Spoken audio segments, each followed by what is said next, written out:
Our story begins with an atrocious king. None of his rules made any sense. Tuesday, said the king. There is no such day, and I'll hear no more of it. From that day on in his kingdom, Monday was followed by Second Monday or First Wednesday. His daughter was an atrocious princess. She was not fancy and polite like most princesses, despite taking princess lessons each day. She never brushed her hair. She smelled of month-old bananas, and she was very devious.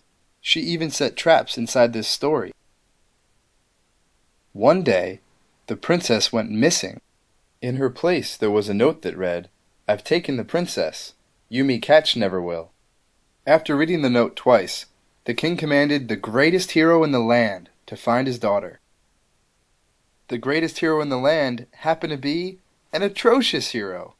He was often too frightened to leave his home and got scared by butterflies.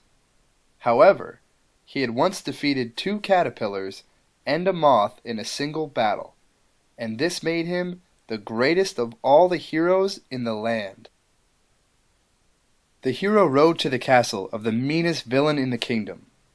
But the villain, too, was atrocious. He brought flowers to old ladies whenever he could, and out of the kindness of his heart, he once built a house for someone who needed it. The hero. The hero stormed the gate and charged into the dungeon of the villain's castle. "Surrender the princess," he yelled while shaking in his armor. "I don't have a princess," said the villain. "I use this dungeon to bake cookies. But watch your step, because there's a leak." The hero was more confused than usual. "If you didn't take the princess, then who did?" asked the hero. "We should go ask the dragon what he thinks." Mind you, this was an atrocious dragon.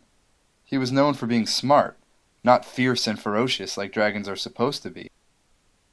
He brushed his teeth every night, and when he breathed, there was no fire, just minty freshness.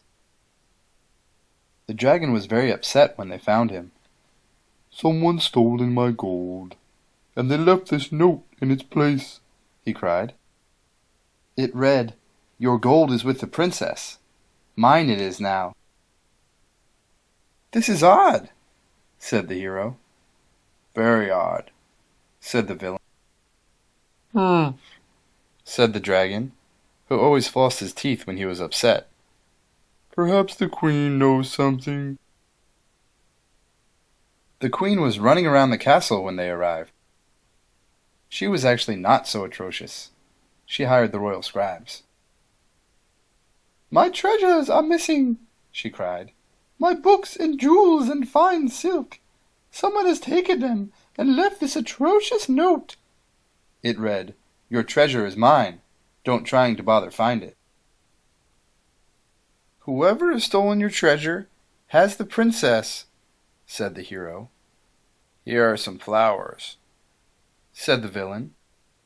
"Look," said the dragon. "there are footprints of dirt on the floor." They followed the footprints all the way up to the tallest tower in the tallest part of the castle. When they looked inside, they found all the gold, books, jewels, and silk covered in dirt.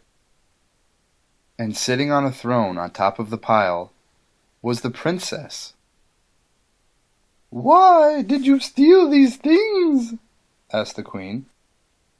"I didn't want to go to my riding lessons," said the princess. "Who needs it?" "You do," said the queen. The villain, knight, and dragon all agreed.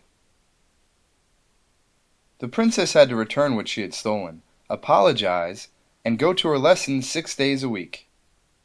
She was an atrocious student when they began, but she got better each day.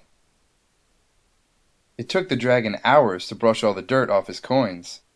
The villain developed a taste for soggy cookies and baked them all the time.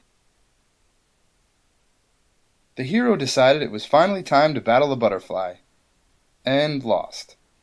The queen insisted that the entire atrocious tale be written inside of one of her muddy books.